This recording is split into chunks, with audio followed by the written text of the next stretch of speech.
하나님의 말씀 미가서 2장 1절로부터 11절까지입니다. 이 미가서 앞에 부분에서는 이제 우리가 살펴본 대로 이제 여기가 우리가 유다에 대한 이제 그 심판이었잖아요. 앞장이.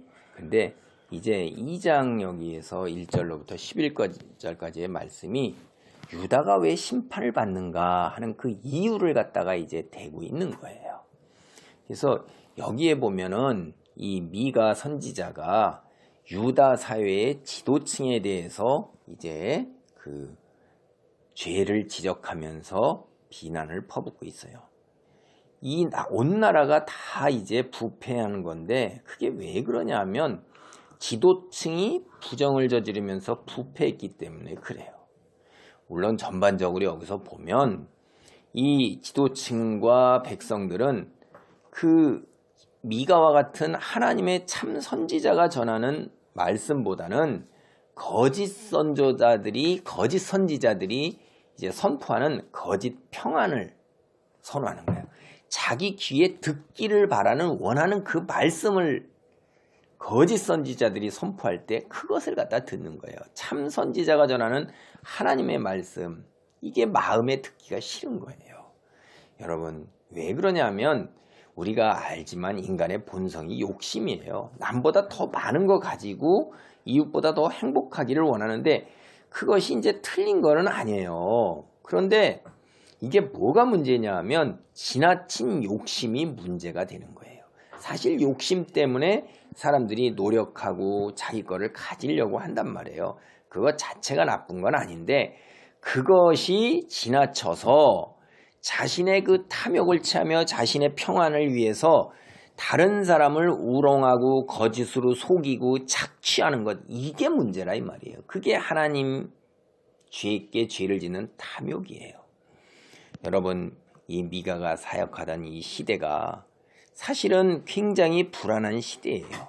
근데 지도층들이 이런 어려움과 고통에 그런 걸 나누어지고 앞장을 서야 하는데 오히려 이들은 그것보다는 자신들의 부를 눌리는데 권력을 갖다가 사용하면서 부정부패를 저지르고 있는 거예요. 그리고 종교 지도자들과 거짓 선지자들 있잖아요. 그들의 행동을 갖다가 부추기면서 같이 이익을 탐하고 그것을 합리화시켜주고 있는 거예요. 그래서 여기 2장 1절로부터 11절까지가 1절로부터 5절까지는 재앙선언이에요. 망한다 하는 거예요. 그 다음에 두 번째 6절부터 11절까지는 이제 이 망한다 하는 이야기를 듣는 그들이 거짓말이다 라고 하는 것에 대해서 반박하는 것입니다. 그래서 첫 번째는 하나님 2장 1절로부터 우리가 앞부분 5절까지의 이 부분이 재앙선언인데 이 재앙선언은 부자의 행포로 말미암은 거고 그 다음에 이 부자들이 하나님의 말씀을 거부하는 것이 6절로부터 11절까지 나타나고 있습니다.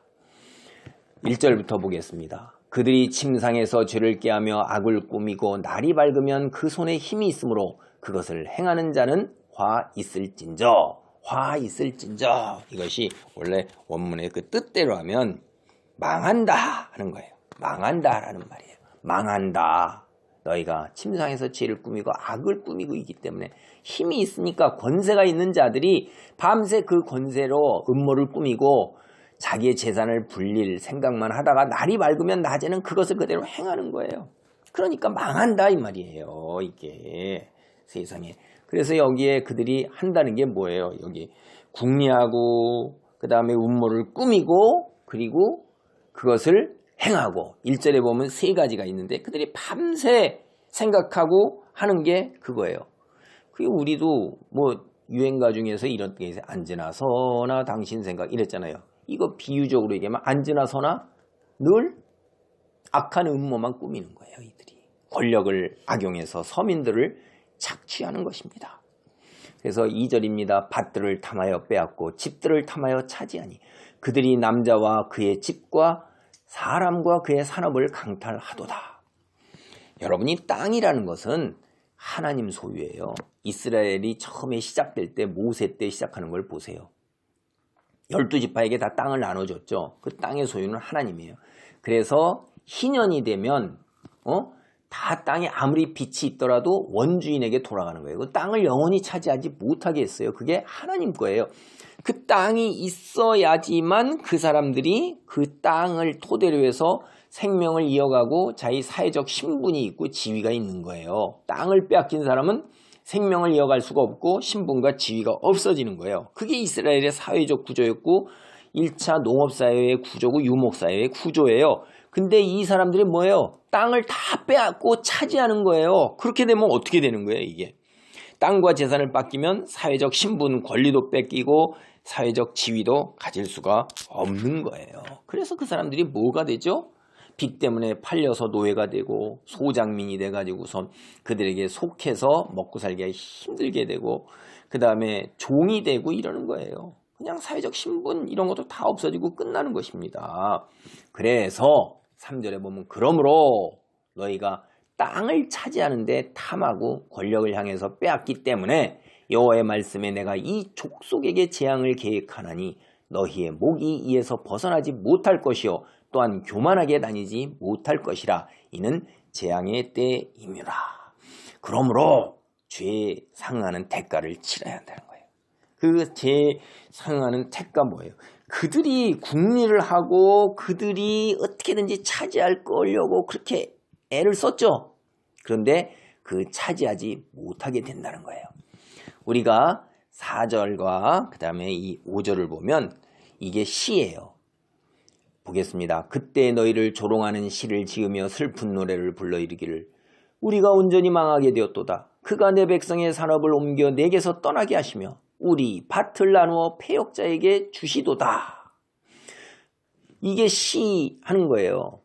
무슨 말이냐면 이 땅을 빼앗긴 사람들이 그 사람들이 이제 조롱하는 시, 부자들을 향해서 조롱하는 시를 슬프게 부르는 거예요. 우리는 알거지가 되었다. 주께서 내 백성의 유산의 목을 나누시고 나에게서 빼앗은 땅을 반역자들의 목으로 할당해 주었다. 이게 이렇게 세 번역에서 이렇게 얘기하는 거예요. 이 말이 뭐예요?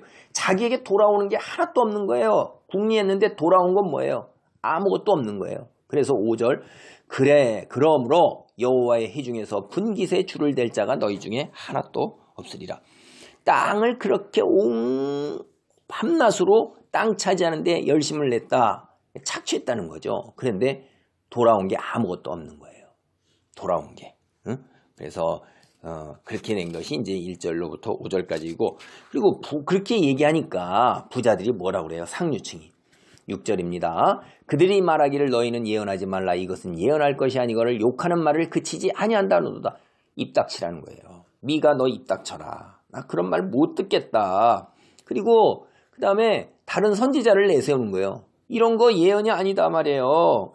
너 정통성이 없는 거다. 응? 이렇게 얘기하는 거예요. 기득권에게 붙어가지고 기득권을 옹호하는 가짜 선지자들을 내세우는 거예요. 어느 시대든지 그 권력자들이나 이익을 탐하는 사람들이 거기에 붙어서 그렇게 아첨과 알랑거리고 듣고자 하는 메시지를 선포하죠. 똑같은 거예요, 이게. 미가와 같은 선지자들, 유다는 망할 것이라고 선포하는 거예요. 그리고 너희는 차지할 게 아무것도 없다는 거예요. 그런데 하나님은 선민인 이스라엘에게 절대로 그렇게 할 리가 없다는 거예요. 7절입니다. 너희 야곱의 족소가 어찌 이르기를 여호와의 영이 성급하시다 하겠느냐. 그의 행위가 이러하시다 하겠느냐. 나의 말이 정직하게 행하는 자에게 유익하지 아니하냐. 하나님의 사랑에만 초점을 맞춰서 이스라엘에게 절대 하나님은 그렇게 하실 일이 없고요. 주님의 분노나 심판이 이게 없다는 거예요. 근데 여러분 주님은 사랑이세요. 그 진리예요. 근데 그건 반쪽 진리란 말이에요. 하나님께서 하나님과의 관계를 바로 세우지 못하면 어떻게 되겠어요? 심판이 있는 거예요. 그게 또 다른 쪽 진리라 이 말이에요. 근데 맨날 사랑 타락만 하고 있는 거예요. 그러니까 반쪽 진리 그것만을 하면 신앙생활 하는데 이 세상에서 편한 거예요. 그냥. 근데 그 거짓 선지자의 말을 쫓아가면 결국 생명이 아닌 죽음인데도 그렇게 하는 거예요. 그래서 결국 어떻게 돼요? 8절 봅니다. 근래에 내 백성이 원수같이 일어나서 전쟁을 펴 평안히 지나간 자들의 의복에서 겉옷을 벗기며 내 백성의 부녀들을 그들의 즐거운 집에서 쫓아내고 그들의 어린 자녀에게서 나의 영광을 영원히 빼앗는도다. 이 부자와 상류층이 얼마나 착취를 하는지 이 고아와 가부와 여자들 이런 것들의 가산을 탕진할 뿐만 아니라 그들의 자녀조차도 난감한 지경에 피하게 되는 거예요. 예? 이게 의복에서 겉옷까지도 빼앗는 나그네, 힘없는 사람들, 소외된 사람들, 가난한 사람들을 다 착취하는 거예요. 그래서 10절입니다. 이것은 너희가 쉴 곳이 아니니 일어나 떠날지어다. 이는 그것이 이미 털어졌음이니라. 그런즉 반드시 멸하리니 그 멸망이 크도다. 죄를 지은 사람이 사는 땅은요, 오염된 거예요. 더러워진 거예요. 그래서 그 땅을 어떻게 해야 돼요? 하나님께서 정결하게 하셔야 돼요. 이거 창세기에 가인과 아벨에서 가인이 아벨을 죽였을 때 땅이 뭐라고 해요? 이미 오염된 거예요. 그 다음에 노아의 홍수 때 온 땅이 다 오염됐으니까 하나님이 어떻게 해요? 땅을 갖다 홍수로 다 쓸어버리시죠. 그래서 사람의 죄를 그거를 그 대가를 치르게 하고 심판하시고 땅을 회복시키단 말이에요. 정결하게. 그래서 다 멸망하는 거예요. 11절입니다. 사람이 만일 허망하게 행하며 거짓말로 이르를 내가 포도주와 독주에 대하여 네게 예언하리라 할 것 같으면 그 사람이 이 백성의 선지자가 되리로다. 사기꾼들은요. 그 포도주와 독한 술, 이건 뭐냐면 포도주와 독한 술처럼 사람을 속이기 때문에 거짓 선지자가 그렇게 연결시켜서 얘기하는 것입니다. 예레미야 선지자들도 거짓 예언, 제사장의 거짓 예언자들 시키는 대로 다스리는 것, 나의 백성이 이것을 좋아하니 마지막 때에 너희가 어떻게 하느냐, 이렇게 예레미야서 5장 32절을 보면 알아요. 하나님의 음성 듣기를 거부하는 공동체, 언제나 거짓 선지자들의 현혹되고 있는 거예요. 그거는 예나 지금이나 다 마찬가지예요. 기독교 역사를 보면 교회를 괴롭게 하는 게 외부 세력뿐만이 아니라 내부 세력이 더 위험한 거예요. 이들이 뭐예요? 거짓 선지자고 반쪽 진리로 하나님의 사랑만 외치고 듣기 좋은 목소리만 외치는 거예요. 지옥을 얘기 안 하고 심판을 얘기 안 하는 거예요. 하나님의 분노의 심판은 얘기 안 하는 거예요. 이런 거를 얘기를 하는 사람들은 다 사람들이 쫓아내고 거짓 선자들이 교회 내에서 지도자의 위치에서 사람들을 잘못 이끌고 있는 것들이 참으로 많이 왔습니다. 하나님께서 이러한 사회에 내리실 심판, 결국 거기에서 쫓겨날 거라는 거예요. 그 말 그대로 이들은 다 이 땅에서 이제 포로로 끌려가고 쫓겨나는 것입니다. 탐욕으로 모은 재산 누리지도 못하고 자식에게 물려주지도 못하는 거예요.